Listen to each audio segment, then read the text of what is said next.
Accurate. You are in the panel on Black-Jewish relations, otherwise known as it was the best of times and it was the worst of times. And we chatted this morning, and we want to do, I think, the same format today.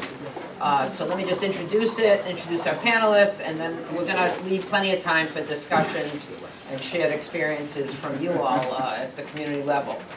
So I just want to frame this by, really that phrase was worst times, best of times. We like to think and romanticize the civil rights days as, as Bob said earlier, when, Heschel and Martin Luther King walked together as like, that was the heyday. But, that wasn't so great either.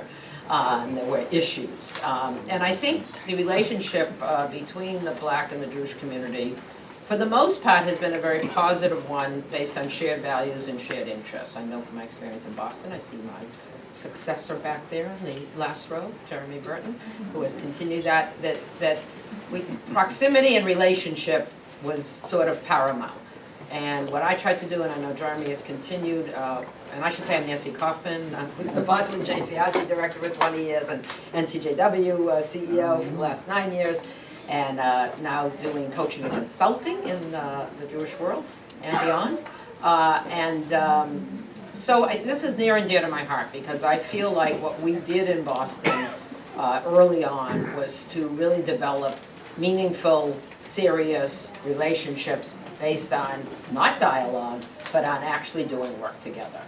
And whether it was affordable health care or housing or whatever the issue was, that we found common cause with African Americans in our community. And by building those relationships in the tough times for us, whether it was around antisemitism or Israel or whatever else, we had relationships, and therefore it was a no-brainer that we would support one another. If it was violence in the city or whatever it was, we were there for each other. That's not to say there weren't bumps along the road. There were always bumps along the road, and we'll talk about some of the bumps and some of the changes. But I think we should ground this in the understanding that this is an ebb and a flow, and the issues have ebbed and flowed. Issues around whether it was civil rights movement, was voting rights, demographic changes in the cities, affirmative action, gun violence, reproductive justice led by African American women, affordable health care, and so on. These were issues that we engaged with together. And so I think we need to sort of, as we look at this and we look at the times that we're in now, think of it really in a large frame. And I want to just add the lens here that for whatever reasons, and those are complicated, we'll talk a little bit about those as well, it's only been in the last several years that we have acknowledged as a majority white Jewish community that we too are diverse and that there are Jews of color in our midst. It's funny because when we used to take non-Jews to Israel, which many of you do, I always was struck by, they were always struck and always said like, oh, not all Jews look alike. They don't look like the Jews we know in our communities. So, it seemed like Israel was able to put forward the fact, although they don't do it that well all the time in terms of how they treat their Mizrahi and Ethiopian citizens of Israel and their Arab citizens of Israel. But in terms of the Jewish community, that there has always been diversity. Just as, by the way, there's diversity in the Black community. And we'll talk about that too. That they're not monolithic in terms of the Black community. So it's important that we think about who's the we, and what do we mean by we, and what do we mean by being in relationship with. So that's some of the stuff we're going to talk about. So it's against that backdrop I want to introduce our panelists and get on with the discussion. So they're each going to present for about 5 to 7 minutes, then we're going to open it up to all of you. We'll take a few questions at a time and we'll have a conversation. So we're going to start off with Carly Pildes. Her bio is in your app, but just the headline is she's a contributing editor for Tablet Magazine and is known as an advocate for justice and equality, both nationally and globally. And she's going to start us off by discussing some of the insights she recently shared in her Tablet Magazine article entitled, "In Light of Rising Antisemitism, Rethinking Black-Jewish Relations." She'll be followed by Bob Kaplan. Bob is the director of the Center for Community Leadership at New York's JCRC. and acts both as an internal and external consultant to many diverse communities, both within and beyond the Jewish community. And he is known as an expert in intergroup relations and capacity building for local grassroots organizations. And then Rabbi Shai Rishon, we're very happy you made it on that horrible bus from New York. I told him, only take the train. Rabbi Rishon is a Brooklyn-based Orthodox rabbi and author known to many as Manishtana.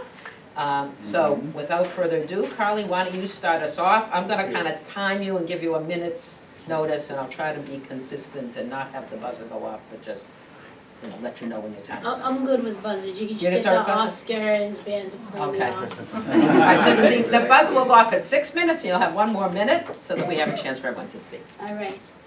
I come to this issue first of all, let me just say I'm honored to be on this panel. It's great to be here with 2 really esteemed colleagues, and thanks for having me. I come to this issue as the mother of a 3-year-old black Jewish girl and as the wife of a black Jewish man. I come to it as, the only person in my immediate family who has access to white privilege and all the things it brings, and who has seen firsthand, living in that type of home, it's an educational experience. It really shows you what you have and what the rest of your family does not, in a pretty stark and heartbreaking way. So we've had a rough couple weeks as a Jewish community, particularly for my colleagues here who live in New York. A really frightening time in Crown Heights and throughout the southern New York City region. I was at the No Hate, No Fear March, an incredible event. And one thing that people kept coming to me with and asking is, we had 2 domestic terror attacks against the Jewish community with lives lost, perpetrated by black individuals. What does that mean for black-Jewish relations? And I told them, substantively, I believe it means nothing. The black-Jewish relations are fundamentally strong, and while there's room for improvement and room to deepen them, they are fundamentally strong. There are 40 million plus black Americans. They should not in any way be judged by the actions of 3 people. And that there's no data, no evidence to suggest that there's any sort of political force or organized force behind those attacks, making them distinct from white nationalist attacks that we know are a growing, organized movement. Really important distinctions. So what do we do now? If we want to strengthen relations, build them, I think, take this moment as an opportunity to learn, to listen, to grow, to invest, to double down. We start by condemning violence. Violence against black Americans, violence against Jewish Americans, violence against people. Luckily for us, there has been widespread condemnation of anti-Semitic violence by leaders of the black community, including the current and past president of the NAACP. Cornel Brooks actually put out 3 statements. The NAACP Legal Defense Fund President Cheryl Iffen, every black member of Congress, and every black senator. And for those of you concerned about anti-Semitism on the left, in which I would certainly include myself, we also saw on the left Mark Lamont Hill, Brittany Packnett Cunningham, and Anthony Beckford of Black Lives Matter Brooklyn, all making a point of raising their voices on anti-Semitism. So there's a good starting place here in that we saw widespread condemnation of violence and a widespread desire to talk about anti-Semitism and growing anti-Semitism. I think the next thing we need to do is center on those who are most affected, and that is ultimately black Jews and their families. So these are the people, and I want to applaud the JCPA for doing this, who need to be centered, who need to be elevated at the institutional level, at the grassroots level, and really being heard and called upon to speak. I think if we miss that, we miss the whole thing. Next is dialogue. I think at the legislative level, and this is Washington, so I get pretty stuck in that if I'm not careful. At the legislative level, we have achieved enormous amounts as a coalition. If you go to any social justice-focused lobby day, if you go to any sort of big push on healthcare or voting rights or gun control, you'll see Black Jewish coalition work happening at a very high level. Where we have stumbled is opportunities for grassroots dialogue and institutional dialogue that is off the record, that is off the internet, that gives people a chance to ask hard questions, to have hard conversations, to perhaps ask questions that they're worried are too offensive to ask, and have the opportunity to learn and educate, and be together, have quality contact, not just contact, but quality contact, and to do that not once, not at one Black Jewish Seder that we all have a grand time at, and then we all go home and talk about how justicey we are, but to do it regularly and really have space to do that.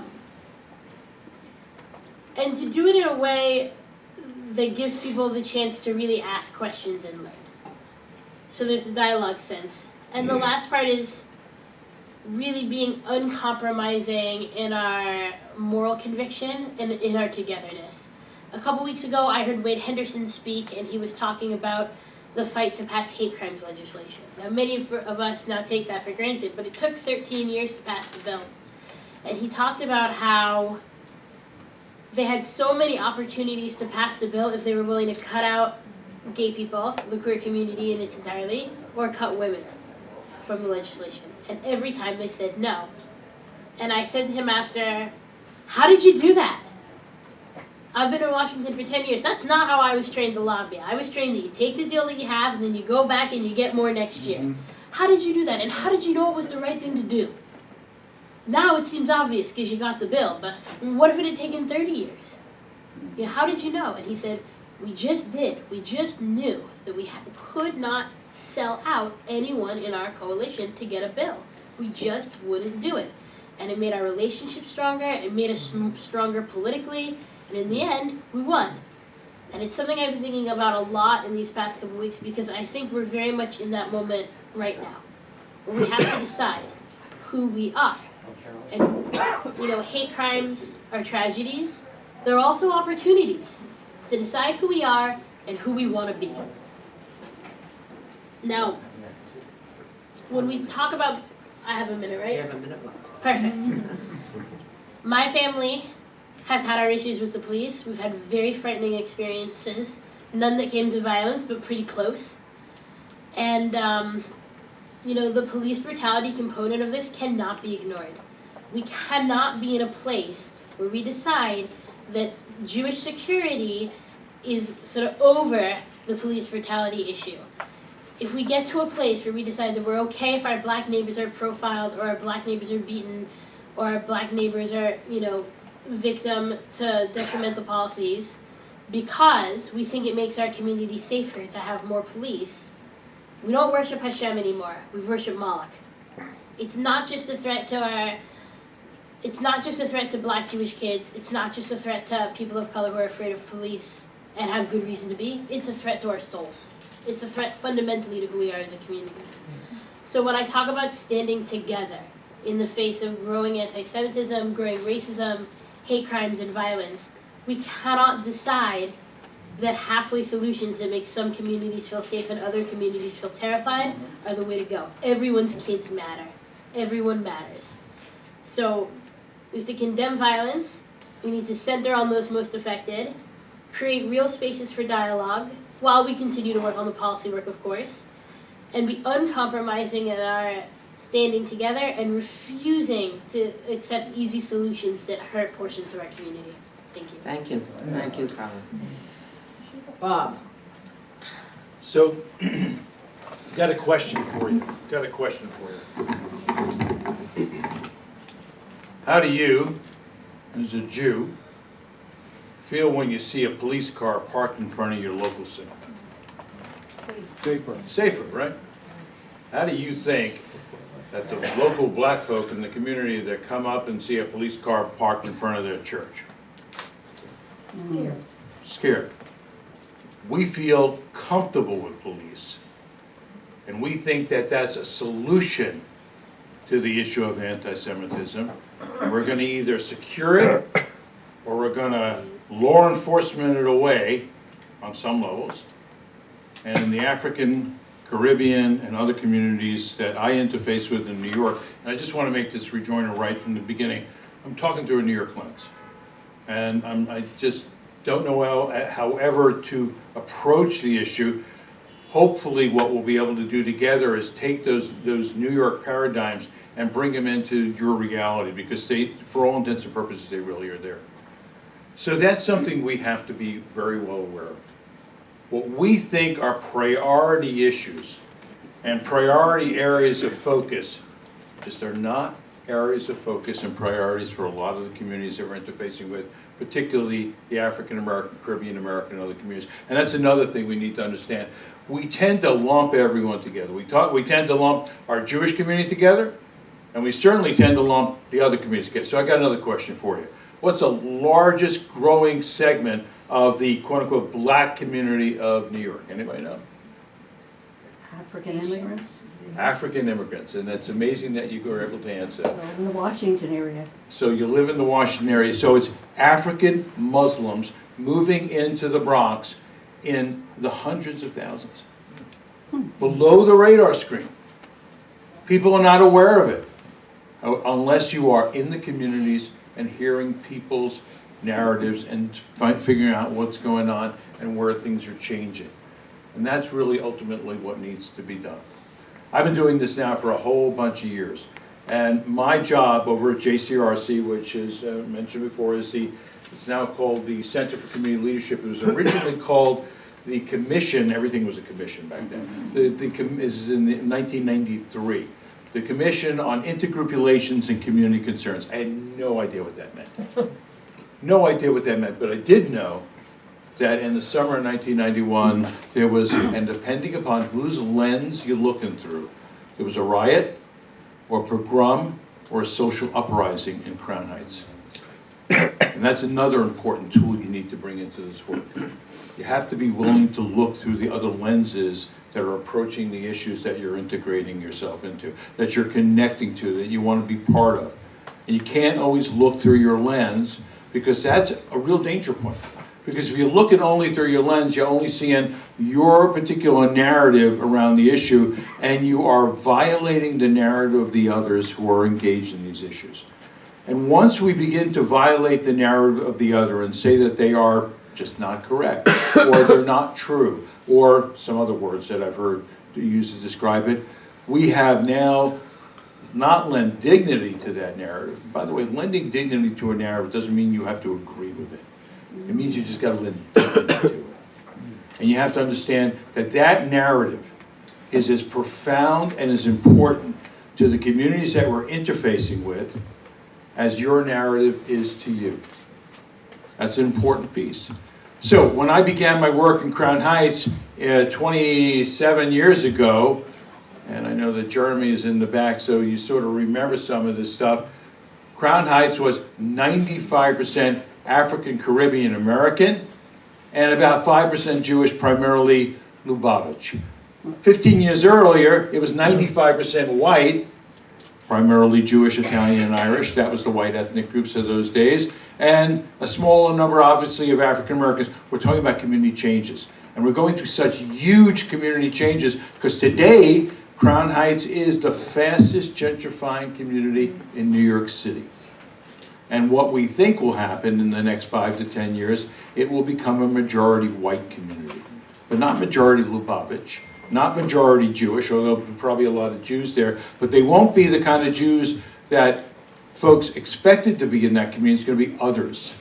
Because between 2010 and 2015, in-migration into New York City by young white folks coming in from different parts of the country actually outstripped immigration. And guess where they moved? They moved primarily into African American communities throughout New York City, and primarily in Brooklyn. So Bedford-Stuyvesant, which you now have television shows about on Netflix and Amazon and all that kind of stuff, or Williamsburg, where you have, was it 2 broke girls living in those communities? Those used to be communities that were the spiritual, cultural, religious, and other homes of the African American community, where those communities no longer are seeing a future in those communities. So for instance, a good friend of mine, his name is Reverend Lawrence Aker. He works at Cornerstone Baptist Church Used to get 2,000 people every Sunday morning. If he gets 250, he's doing well. Why? Because young and other folks are moving into his community, seeing a brownstone that a black family bought in the 1980s and 1990s when the whole area is redlined and you couldn't get a mortgage on the thing, built a community, built a structure, built a church, built everything, and now selling it for $2.5 to $3 million. And folks are leaving New York from that community in large numbers as they retire out and go south. They move to South Carolina or North Carolina or other parts of the country, certainly with a lot of money, but with a deep sense of loss of the communities that they had created and were part of. And that's happening all throughout the city, and the amount of, or the depth of hopelessness in communities. Well, I'm going to tell you one other thing. So for instance, you all heard of the anti-Semitic attack that happened in Brooklyn, right? Brooklyn, it's all in Brooklyn, right?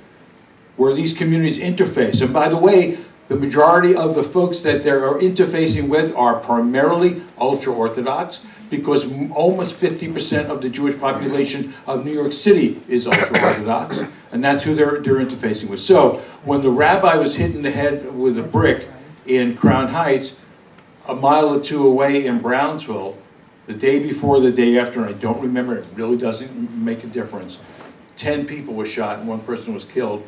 1 made national headlines, and 1 went under the radar screen. There was a little story about it, but that was it. But it didn't become a rallying cry for all these resources and czars against hate and all this other kind of stuff. So the messaging that's coming back from communities is that I'm sort of getting the short end of the stick. This is perception. And perception is as true to these communities and their narrative as our perceptions are as well. Thank you. Thank you, Bob. Rabbi Levine. Rabbi Rishon. Other black guy. So I come to this work as a professional black Jewish person. Not only in a decade of working on writing and speaking on racial and religious identity and how that intersection tends to specifically manifest around American Judaism, but also as an Orthodox black Jew with 2 Orthodox black Jewish parents, and my mother's family has been here, African American and Jewish, since the 1780s. I grew up Chabad, then I got better, and I moved in and around Crown Heights before, during, and after the riots. And I think with that sort of backdrop, the first thing that we need to keep in mind when we're talking about black Jewish communities or black Jewish solidarity is that we're working with 2 invisible parentheticals.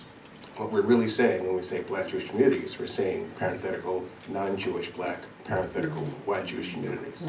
It leaves out black Jewish, white Jewish community relations. It leaves out non-Jewish black, Jewish black community relations. And unless we're working with all the pieces of that puzzle, we're never going to have a full picture, because everyone's going to be talking past each other based on a false premise at the start in the first place. When it comes to recent anti-Semitic attacks, sort of sitting in that, I wouldn't say liminal space because it's its own world, but in that sort of bridge between non-Jewish black community and white Jewish community, Jews of color, particularly African American or Caribbean descended Jewish blacks, are sort of caught in the crossfire.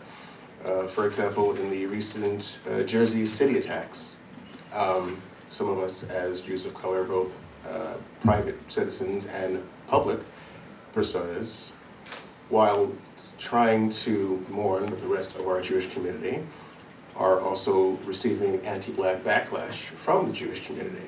And we're one lovely exchange after the Jersey City attacks, where someone said, "Makas Choshech strikes again." For those of you who don't know, if you remember your Seder, Makas Choshech is the plague of darkness. And these are the kind of narratives that are simultaneously happening. So when we're talking about anti-Semitism and wanting people to disavow figures, the same needs to be reciprocated in Jewish communities, also addressing anti-blackness and anti-black racism. When it comes to, for example, figures like Farrakhan, everyone jumps to Farrakhan immediately. I'm not sure what the Jewish community is going to do when he dies, who they're going to prop up next as the next leader of the black people, who is hugely anti-Semitic. Firstly, Farrakhan has to be taken in context. One, he's the only black civil rights leader that was a leader during the civil rights movement and made it out alive. So that's one source of, I guess, respect and sort of that sort of frame of reference. But what also isn't acknowledged when there are these cries for, oh, disavow Farrakhan and et cetera, it's removing from the equation that the Nation of Islam has consistently shown up to support historically underserved African American communities. And too often the voices disavowing him or saying remove him aren't also offering to replace the services that he and the Nation of Islam do. It's like saying you need to close that bodega because it's selling spoiled food, but also we're not going to open a shop right in your neighborhood once it closes down. So those two things can't happen at the same time. And simultaneously, there's never sort of that same outcry or mass disavowal of anti-black racism from legitimate leaders. David Lau is a legitimate leader of the chief rabbinate in Israel, but there was no huge disavowal when you referred to black people as monkeys. I'm pretty sure everyone has heard of Maimonides, Rambam, but no one disavows that weird sentence that he has in Guide to the Perplexed when he says, those who are not able to attain higher spiritual values are the black colored people and those like them in their climates. Among the order of created things, their intelligence is less than the man, but more than a monkey. We don't see things like that getting disavowed or being sort of amplified. So that sort of have your cake and eat it too can't be a thing. If we're trying to build bonds with non-Jewish minorities, the things that happen in our own backyard have to be addressed as well. Secondly, there's a lot of talk of, black anti-Semitism, which isn't a thing. There's anti-Semitism, and there are people with various ethnic groups that practice anti-Semitism. There's no so much thing as black anti-Semitism as there is black on black crime. It's just crime, unless you're also going to take this on white crime, and Indian on Indian crime, and Asian on Asian crime. Unless we're talking about Asian anti-Semitism and Indian anti-Semitism, there's no such thing as black anti-Semitism. But if we're going to name it as black anti-Semitism, then regular anti-Semitism is also white anti-Semitism. And so while it might manifest the same way, white anti-Semitism and black anti-Semitism come from two fundamentally different places. And this is a space where being in dialogue with African American Jews is valuable because the basis of both anti-Semitisms is the conception of Jews being white. For white anti-Semitism, Jews are these surreptitious group of people that can infiltrate real white people and gain places of power and government and influence. For African Americans, Jews are still white people, which James Baldwin addresses in his essay, Negroes Are Anti-Semitic Because They're Anti-White, where he has a sentence in this essay where he says, the black reaction to the Jew is not because he is different from white people, but because he is the same. Because white presenting Jews, white Jews, what mainstream consciousness perceives as a Jew, especially in interactions with minorities, uphold the same structures of white supremacies, benefit from the same privileges, and are able to enact the same prejudices as non-Jewish whites. So from that perspective, black anti-Semitism, well, they're just another form of white person. So we need to identify those two differences, because if your house is on fire, it's a very different way of putting it out, whether it's a gas fire or an electrical fire. And if you use one method to battle the other, you're just going to make the problem worse. So that also needs to be addressed and come into dialogue with. And again, that's where African American Jews sort of have the keys to that, because we walk in both those worlds. And I think that's it. Thank you. Please join me. Thank you to the panel. I'm going to start by opening it up, and then we'll come back, to have some conversation around the table, because I really want to get a chance to hear from all of you. So you can comment.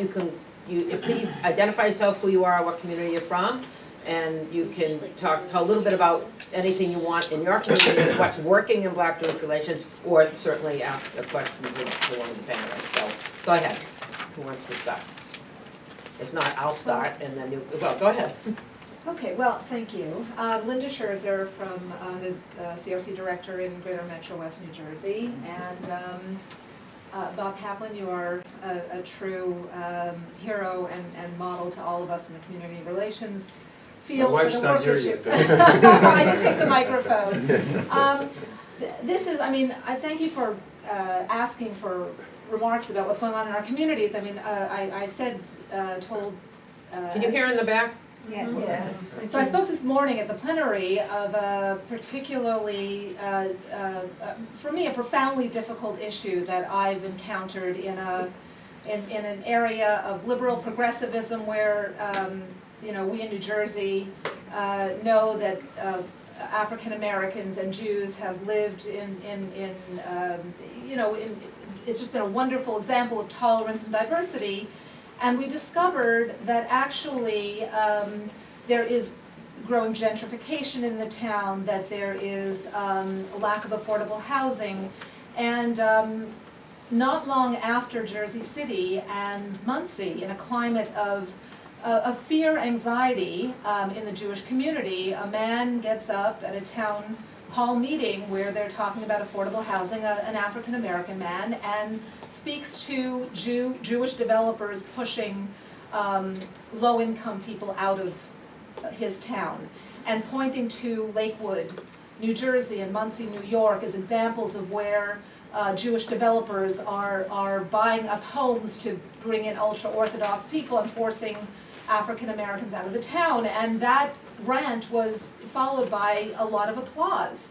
So clearly it had struck a chord in the community. And in the coming together afterwards, the mayor brought together African American and Jewish clergy. I was invited in representing the larger Jewish community. There was a representative from the NAACP. What I discovered was African American clergy who didn't really understand why what this man had said was so offensive to us. You know, my sense of it was that they felt that we were having a bad moment, but that we don't really understand what it means to experience racism and bigotry because we don't live their experience. And you know, we're trying to get through that. Maybe this is one moment in time and doesn't really represent all that's going on out there, but you know, I'll tell you, just 3 weeks ago in Washington, one of our members of Congress, an African American, said to a group of 30 Federation leaders who had come to lobby and to talk about hate and anti-Semitism, he said, you know, you were there for us 50, 60 years ago, but you've moved forward and we've been left behind. And I think we're faced with the conundrum that perhaps I don't really appreciate, and I agree there's a dignity to the African American narrative, but I'm trying to understand it, and I guess maybe it's a rant of my own, but what in your experience is the best way for us to really get to know each other, to move this relationship forward in 2020? Okay. I think there are probably a lot of examples in this room, but you want to comment on that? I think this is somewhere where, again, the African American voice is a great plug. I'd like to start by saying that just because something is or feels anti-Semitic doesn't mean it's also true, because two things can be correct at the same time. I can say from personal experience, having lived in Crown Heights, that rant sometimes is very true. I have an African American Jewish acquaintance who still lives in Crown Heights, and when she was looking for an apartment in a building, she was told there were no vacancies. Okay? What the landlord didn't know is that one of the white Jewish tenants there was someone that she'd gone to yeshiva with. So she called her friend, and she got a call later the day. All of a sudden, there are actually 7 vacant apartments in that building. I know myself, my family moved around to Midwood, to Crown Heights, to Mill Basin, to Sheepshead Bay, and on the phone, oh, you know, we're a Jewish family moving in, and then we come to the door, oh, the apartment was taken. So there are concerted efforts to keep African Americans out of Jewish spaces sometimes.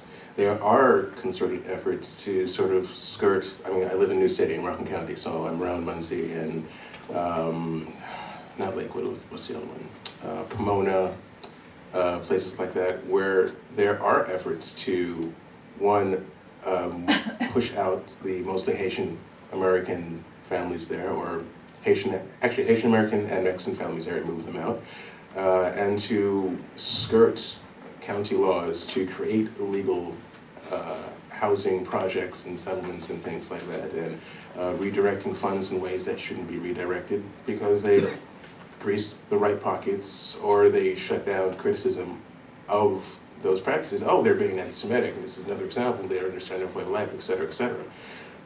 That's not to say that's a true sort of rant in all cases, but it is a true enough thing, it happens enough that there is a valid core to that argument. So, about a year and a half ago, I got a phone call. One of the methodologies we use in New York is we have put together these, when the crisis isn't there, isn't present, let's put it that way, it's always there. The lack of connections or the lack of respect or the lack of interface or proximity that we have has always been there. But one of the methodologies we put together in New York is something called the We Are All Fellowship. So we had one in Brooklyn called We Are All Brooklyn, and then we had one in the Bronx. We now have something called We Are All New York. Somebody who was in our original cohort of We Are All Brooklyn 15 years ago, her name is Tricia. That's not you. Tricia O'Connor. She's a real estate developer, a real estate person in the Caribbean American community in East Flatbush and Crown Heights. She said, you know, you would not believe what I'm hearing at some of these meetings that I'm going to, internal in the community, about the Jews and what's happening in these gentrifying neighborhoods. And she became sort of a bulwark against some of the stuff, but she says, you know, Bob, there are people that look a certain way, knocking on doors, ringing every doorbell, trying to buy this house, trying to buy that house. But she did say, it's not just them. There's Albanians, there's Asians, there's Arabs, there's this, there's that. Everyone's doing it. However, there is a issue of certain way people look, the way people are, and the issue, and I think Shais referred to this before, is that Jews are considered white folks. And when I heard from a good friend of mine in another community, Queens, the Queens Village, said sometimes they're considered the most, proximate white folks that we have to deal with.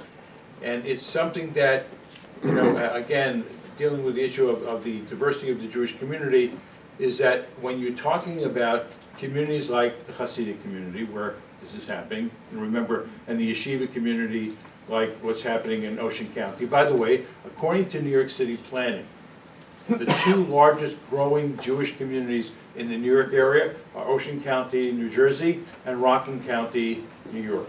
And who are populating these areas are Jews from Brooklyn. And why are they going to these areas? Because there's a lack of affordable housing in Brooklyn. Plain and simple, for everybody. So they're hitting the same fault lines that everyone's hitting. It's called gentrification.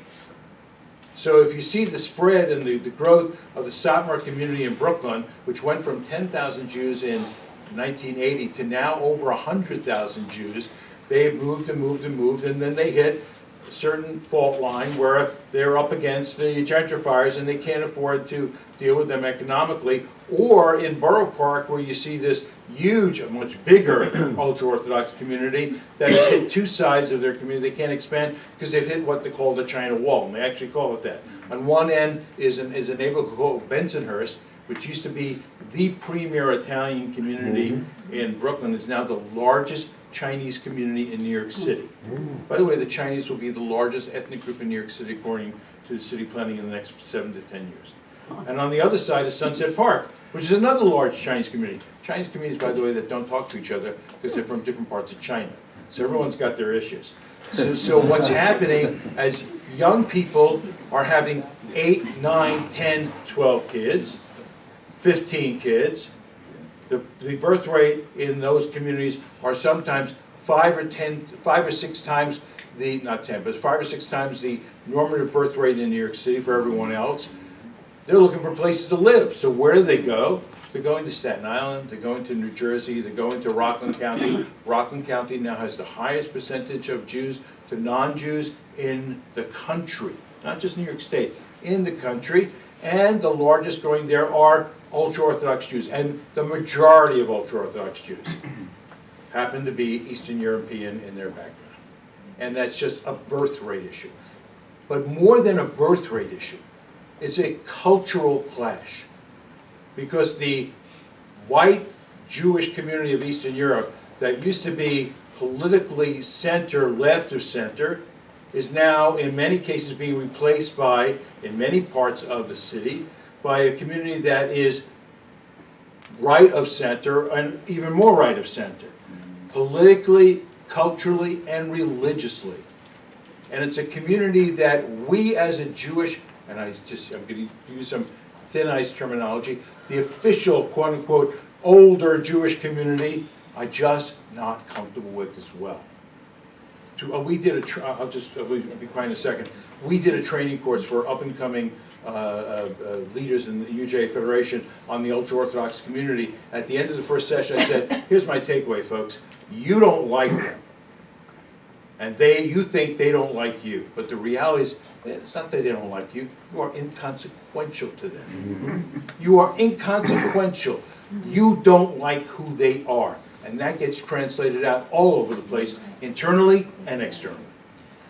Okay, yes, let's go one here. We're gonna take 3, and so. Yeah, so I think you've laid out the realities and certainly the real estate quite well for us, but I don't have a sense of, so what do people of goodwill do to go forward? How do we make, we get the realities, we hear you, but now what? And New York isn't the whole country. So Yeah. I want to, we think we are, but we're really not. Susie and then David. Yeah, I'm from the Washington area, and a couple of years ago at a similar breakout like this, the question was asked, how many of the people in the room have family members who are people of color? And I'd like to see that, because in this region, my grandchildren are half Filipino. Huge Asian populations in California, Hispanic populations elsewhere, and I'm just really curious to see Sure. how we How many people have people in their families who are people of color? Significant number. I mean, and that, so, yeah, it really is. Yeah, I mean, I think that's an important reality. So the question is, then my question is, how can they be involved? How can we be involved in another way? Because we're not New York, and Okay. we want to. All right, so. Can I have everyone just do that again, and I'm gonna quick picture. Raise your hands. Yeah, so raise your hand if you have a person of color in your family. Thank you so much. Dr. Lukens. David Lukens, Orthodox Union. First of all, I'm sitting here very humbled at the power of our resolutions. We passed a resolution about 8 years ago. The term ultra-Orthodox was pejorative, highly offensive, was not to be used. All right, so we're using it all the time. We lost on that one, I guess. And Rishon, I deeply moved by your remarks, and I identified with everything you said. In fact, I worked for Pat Moynihan, Senator Moynihan for 20 years. We were in Crown Heights in 1990 with the Lubavitcher rabbi, and he told us there's going to be blood flowing in the streets of Crown Heights if our neighbors are not getting their fair share from the government. So, and 6 months later, there was. First of all, I'm a little surprised, stunned when you were saying that Louis Farrakhan is the only surviving civil rights leader. Somehow, John Lewis doesn't do well, and be young. I hope you weren't suggesting anything other than that. I mean, you're elevating Farrakhan. You're playing the same game that us white racists do. You're elevating Farrakhan and folks in the black community. I mean, okay, that's first of all. Secondly, and I tire of Bob Kaplan tremendously all the work he does and everything he says. But we just moved. We lived in New York City for 41 years. My wife and I moved to New Jersey. And for the last 10 years, we have constantly had doorbells ringing in the Bronx, ringing by Asians, by Italian Americans, offering us top dollar, and we finally sold. It was a bidding war. It was literally a bidding war. was once a Jewish neighborhood in Pelham Parkway, is now an Italian and Asian community. And we have a home in the Catskills, so my wife got from inherited from her parents.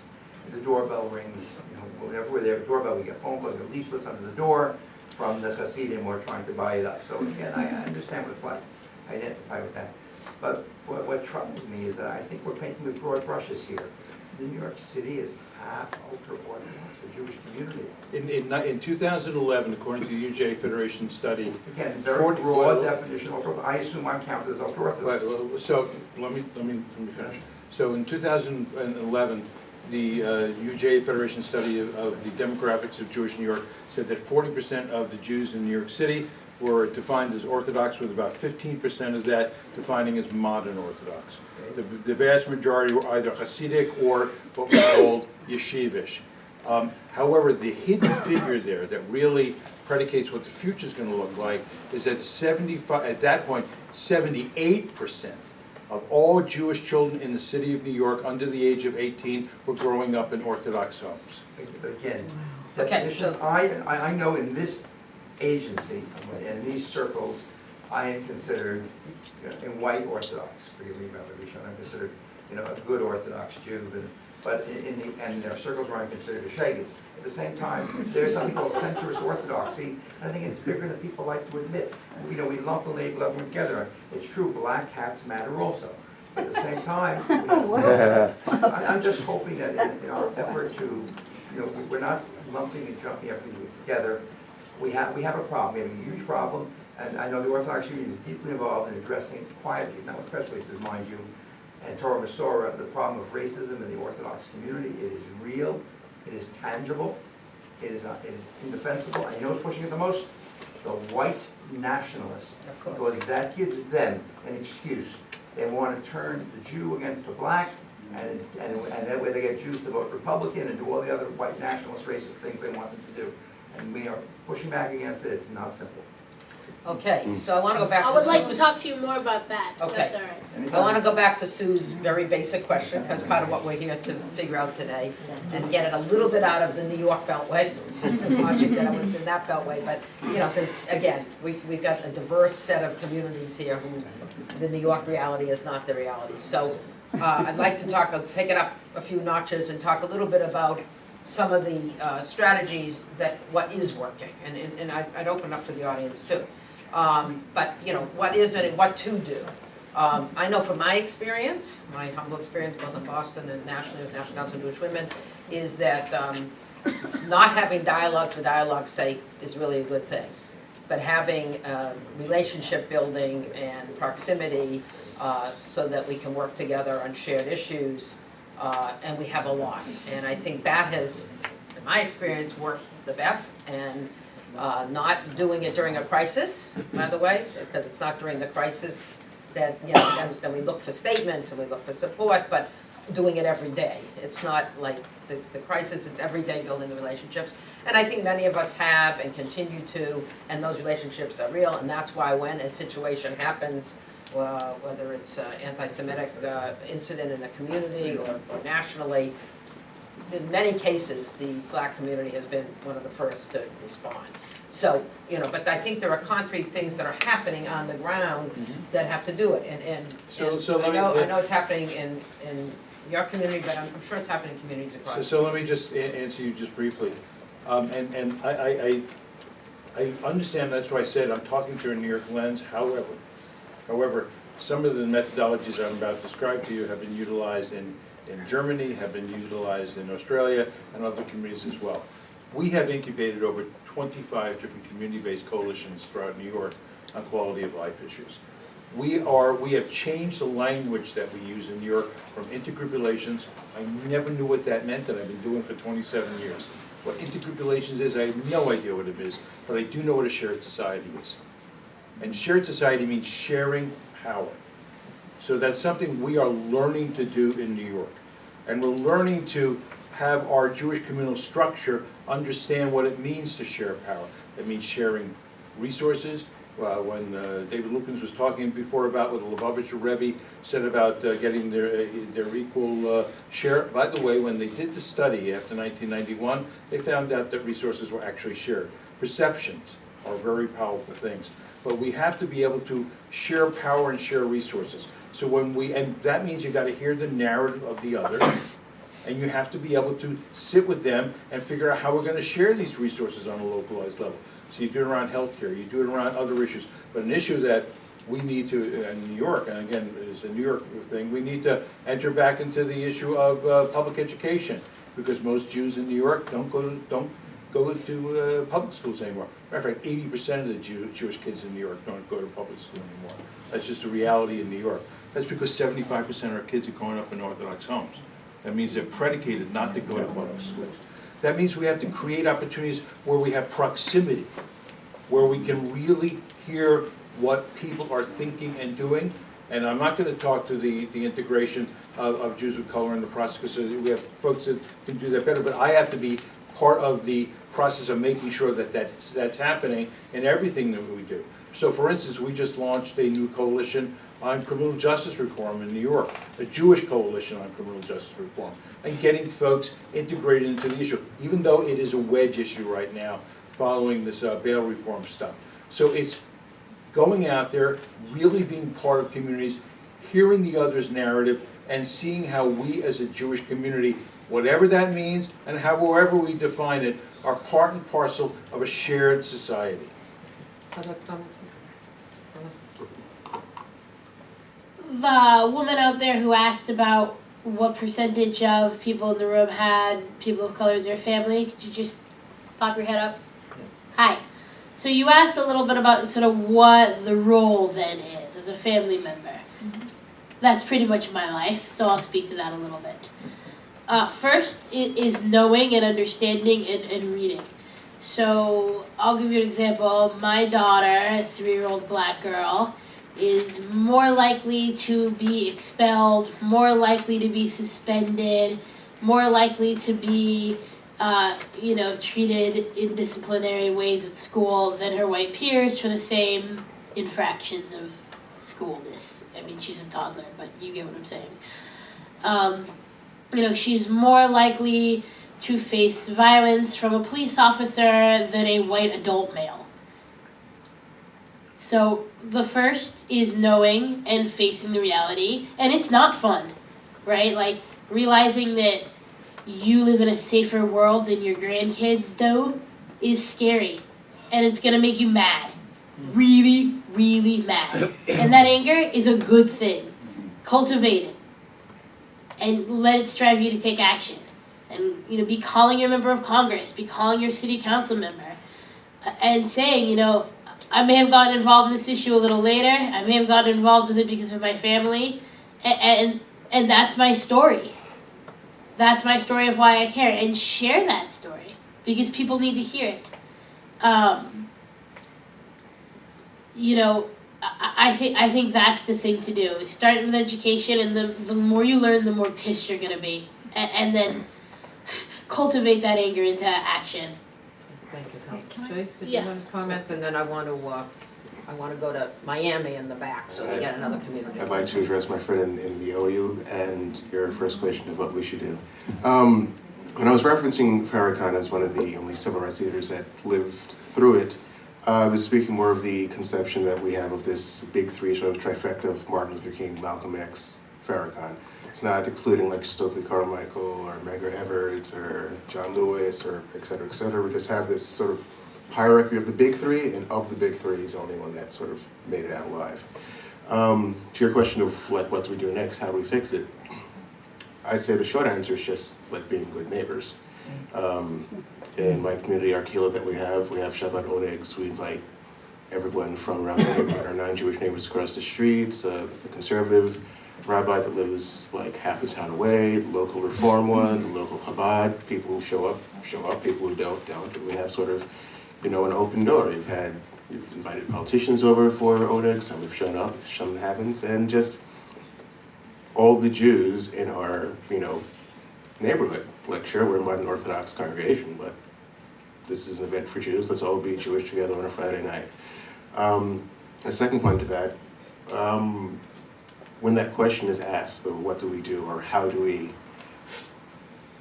it has to be from a genuine place, because too often, it's kind of like that scenario where there's like the college professor, and like, the hot student, professor, I'm failing this class, and I'll do anything. And it's like, anything? Oh, you can like do this 20-page like midterm paper, making the grade. No, I don't think you understand, professor. I'll do anything.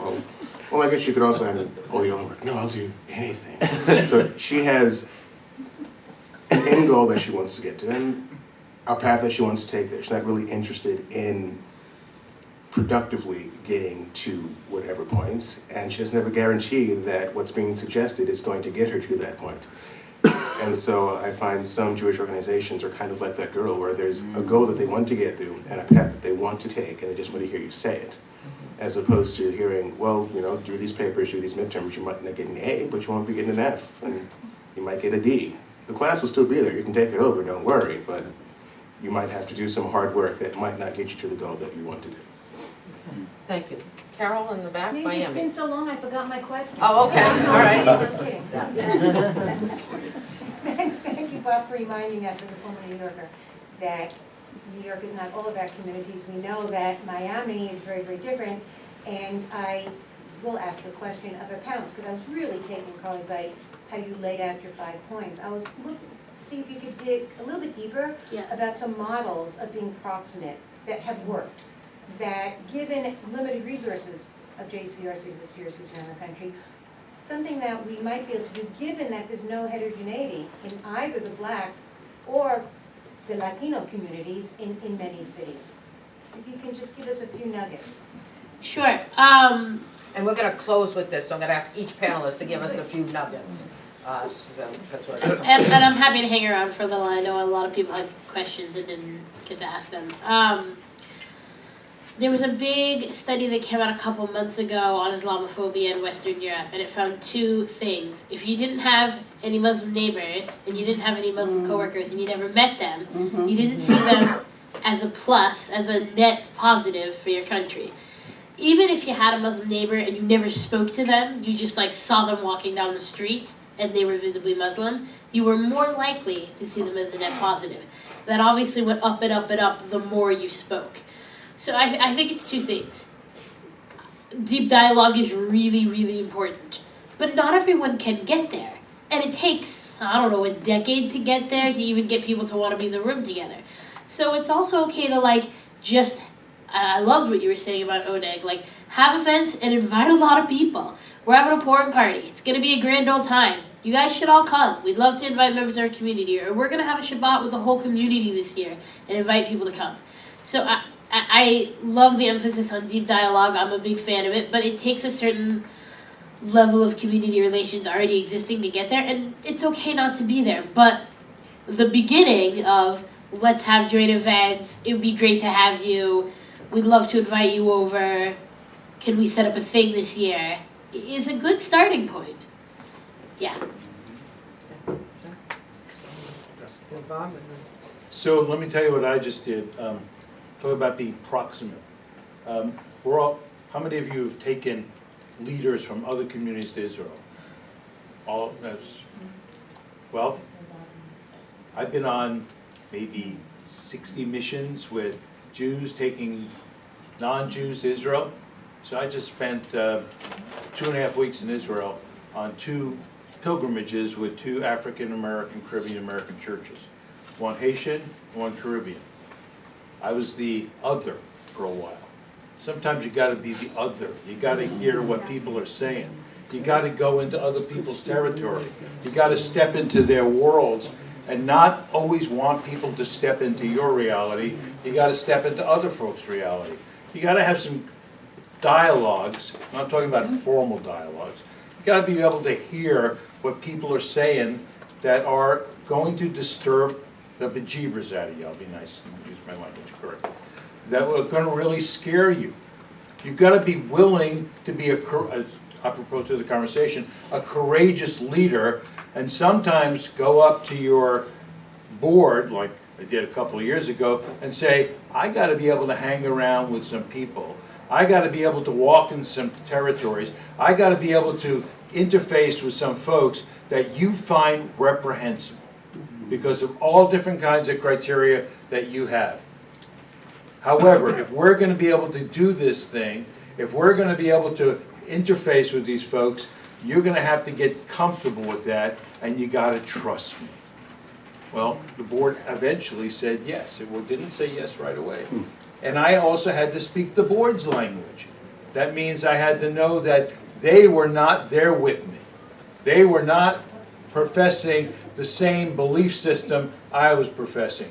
They were professing fear and anxiety and anti-Semitism and scaredness. So I had to talk to that. I had to allay their fears. I had to talk to them about how this is going to make them safer. Is that where I was coming from? No. But if I didn't respect their narrative, I wasn't going to get further within the context of the Jewish community. So we have to be, just apropos to what you were talking about before earlier this morning, we got to be courageous in what we do. We got to step forward, and we got to stop trotting out, as Nancy started, the old paradigms as the symbol for the new paradigms.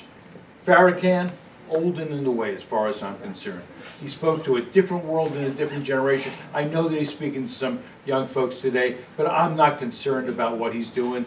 I got other folks that I need to deal with in communities that are feeling things about me that can affect me a lot more than Louis Farrakhan. Thank you. You know, Sorry. those are the directions we got to go in. Rabbi, oh, I'm sorry, Colin. I just wanted to add one thing that I forgot to say that I think is really important. Be there on policy. Right. The social stuff is great. I totally forgot that. Be there on policy and be there before you're asked, and don't ask for anything back. Right. It's not like I showed up for criminal justice reform, now show up against BDS. It's not quid pro quo, it doesn't work. Be there on policy and relationships will come. And I would add that that's really easy to do because on Yeah. policy, we're really like almost 98% Yeah. aligned on most of the issues we all Uh-huh. care about. So I've had, I really think that we can be very effective on that. Last word. All right. I'd just like to really oversimplify what needs to happen, because we talk a lot about otherness and how to work with people, how to make people feel welcome, how to talk to them. We've all been to high school. We know what it's like to be the other.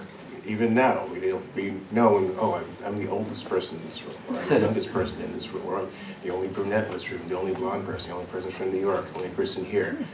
We know that otherness feels like, and we know what we would like to feel welcome. We've all done a group project. We know what it's like to work with people we don't want to work with. It's taking those same paradigms, just applying them on a more macro level. We've all been around a family table during a holiday, and we do not agree on these certain points of whatever. But we're still a family, and we're not going to poison their food.